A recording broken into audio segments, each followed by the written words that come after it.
c'est l'heure du journal des médias de Julien Pichenet. Et on démarre bien sûr avec les audiences. Et M6 a lancé une nouvelle série hier, un Murder Club. Qu'est-ce que ça a donné ça ? 1 800 000 téléspectateurs pour le lancement de cette série avec Eric Cantona. Tiens, on parlait de football, Eric Cantona qui joue la comédie maintenant. C'est pas un mauvais score, mais c'est pas suffisant pour finir sur le podium, puisque comme chaque mardi, on avait France 3 et TF1 en tête avec des gros scores. Mais contrairement aux dernières semaines, Thomas, Koh-Lanta était devant la série de France 3, Tom et Lola, hier soir. Tom et Lola ont quelque peu baissé, Koh-Lanta de son côté suivi par 3,5 millions de fidèles. On a profité. Sinon, Télématin est en train de reprendre une bonne avance sur Bonjour la matinale TF1. France 2 avait près de 450 000 téléspectateurs d'avance hier matin.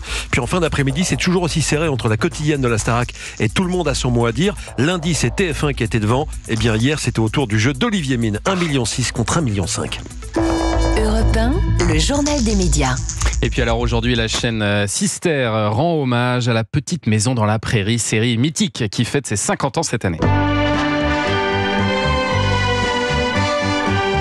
Pour être précis, La Petite Maison dans la Prairie est apparue sur la chaîne américaine NBC le samedi 30 mars 1974. Bon, c'était il y a 50 ans et 6 mois, mais c'est aujourd'hui que Sister célèbre cet anniversaire en diffusant déjà plusieurs épisodes de La Petite Maison dans la Prairie tout au long de la journée, avant de proposer un documentaire inédit à 21h10.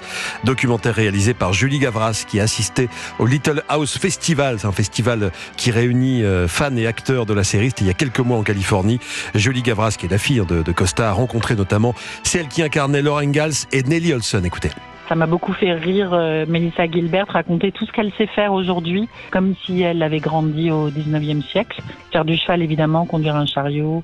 Alice en Arngrim raconte cette terrible perruque qu'on lui mettait sur la tête, parce que ses cheveux à elle ne tenaient pas bien en boucle. C'est incroyable anglaise qu'elle avait, en fait. C'était une perruque et c'était quand même un petit peu une torture. Voilà, chacune rappelle ses souvenirs. Elles ont appris plein de choses, mais pas à courir dans l'herbe sans tomber, forcément. Il y a la petite Carrie qui tombe dans le générique de début. Tout le monde connaît ça. Vous savez pourquoi elle tombe ? Un problème de godasse ? Eh bien oui, c'est ça. Elle avait 4 ans, elle était toute petite et l'accessoiriste lui avait mis les chaussures à l'envers. Ah, c'était fait exprès en plus. Ah oui. Et donc elle tombe en dévalant la colline. Vraiment... Non, pas du tout. Ils ont gardé cette prise-là. Et... c'est génial. Voilà. C'est pour ça que la petite tombe pendant 50 ans. Bon, La Petite Maison dans la Prairie, arrivée donc en 74 sur NBC et 2 ans plus tard en France. C'était le 18 décembre 1976 sur TF1. C'était à 13h35, juste après le JT de la mi-journée. C'est une série qui a touché et accompagné plusieurs générations. Melissa Gilbert, qui joue donc Laura Ingalls, n'en revient pas à quel point la série a marqué les esprits. Écoutez, c'est un extrait du documentaire. Je ne sais pas ce que j'attendais en venant, mais quand je suis arrivée le premier jour et que j'ai vu des milliers de gens faire la queue, j'ai commencé à pleurer et je n'ai plus arrêté. Je suis la fille la plus chanceuse au monde. Le Little House Festival dont parle Melissa Gilbert, qui réunit chaque année des milliers de fans. Melissa Gilbert et les autres, donc à retrouver ce soir dans le documentaire La Petite Maison dans la Prairie. Ce sera à 21h10. La Petite Maison, toujours dans la Prairie. Toujours dans la Prairie. Vous regardiez cette série ou pas, Cécile Pivot ? Alors, j'en ai un vague souvenir, mais moi, en 76, j'avais 10 ans. Ouais. Donc, j'ai du mal à imaginer aussi Bernard Pivot posé devant La Petite Maison de la Prairie. Non, alors ça pas du tout, ça c'est sûr. Non, mais je regardais pas beaucoup. J'étais vraiment plongée dans les livres. Moi, je regardais pas beaucoup les bouquins. La télé. Mais je lisais Bibliothèque Rose et la Bibliothèque Rose. Oui, non, faut pas exagérer. Hein. J'étais pas non plus. Je lisais pas Moravia à 10 ans. Hein. Pour ceux qui sont fans, sachez que La Petite Maison dans la Prairie, la vraie du feuilleton, elle existe, elle est en Bretagne. C'est une fan, une trentenaire, qui l'a reproduit à l'identique. Au centimètre près. Sur La Petite Maison, c'est incroyable. On pourrait faire 1 heure sur la Oui, c'est bon, on pourrait s'arrêter là. On va parler maintenant d'Anaïs Grangerac, qui reprendra le rôle que Karine Ferry occupait dans The Voice. Et oui, ces dernières années, Nikos s'occupait un petit peu de tout dans la version adulte du télécrochet, mais il va de nouveau être accompagné par Anaïs Grangerac, donc qui travaillait déjà dans les coulisses de l'émission il y a 10 ans, en 2014. C'est elle qui tenait la porte aux candidats avant qu'ils ne montent sur scène, mais on s'en souvient pas forcément.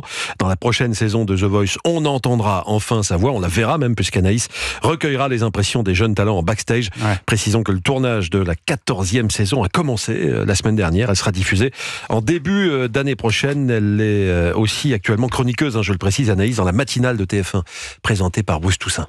Et puis en parlant de The Voice, on a appris hier que Slimane, gagnant de la saison 5 et juré de The Voice Kids, était visé par une plainte pour harcèlement sexuel. Selon le Parisien aujourd'hui en France, un des anciens techniciens du chanteur a porté plainte contre lui.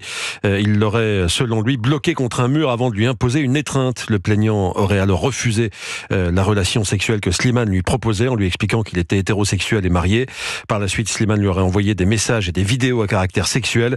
Toujours selon le journal, de nombreuses personnes étaient au courant des faits, notamment le manager de Slimane et le producteur de la tournée durant laquelle les faits se seraient déroulés. Le chanteur ne s'est pas encore exprimé sur le sujet. Il doit se produire vendredi après-demain au Energy Music Awards puisqu'il est nommé en plus dans 2 catégories, celle de l'artiste masculin francophone de l'année et dans celle de la chanson de l'année.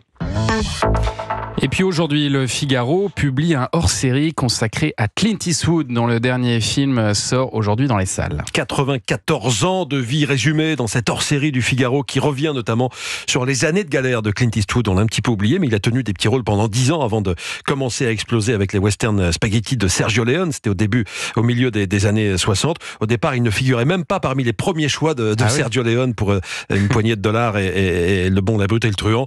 Dans cette hors-série, le Figaro évoque aussi bien sûr Clint Eastwood, le réalisateur, Isabelle Schmitz, rédactrice en chef adjointe du Figaro hors série. Tom Hanks dit lors d'une interview que Clint Eastwood traite ses acteurs comme des chevaux. Alors ça nous paraît insultant. En réalité, c'est un compliment. Tom Hanks veut dire que Clint Eastwood fait comme sur le tournage de Rawhide où il avait vu les chevaux devenir nerveux quand on faisait du bruit et qu'on disait couper, tourner, etc.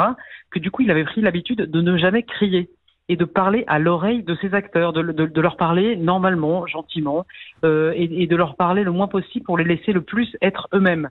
Voilà, Clint Eastwood par Isabelle Schmitz, qui s'est également entretenu avec le musicien Kyle Eastwood, le fils de Clint, qui interprète les musiques de films de son père dans un spectacle musical qui est en tournée, qui est intitulé Eastwood by Eastwood, le dernier film de Clint Eastwood, donc qui serait apparemment le tout dernier de sa carrière, qui sort aujourd'hui en salle. Juré numéro 2, voilà, qui est paraît-il excellent. Oui. J'ai entendu ça ce matin dans l'excellente matinale d'Europe 1. Laurie Choleva a adoré ce film et les critiques sont très bonnes, effectivement. Merci Julien pour ce journal des médias dont toutes les infos sont à retrouver dans la newsletter média. Inscription gratuite sur europe1.fr. Un grand merci aussi à Cécile Pie.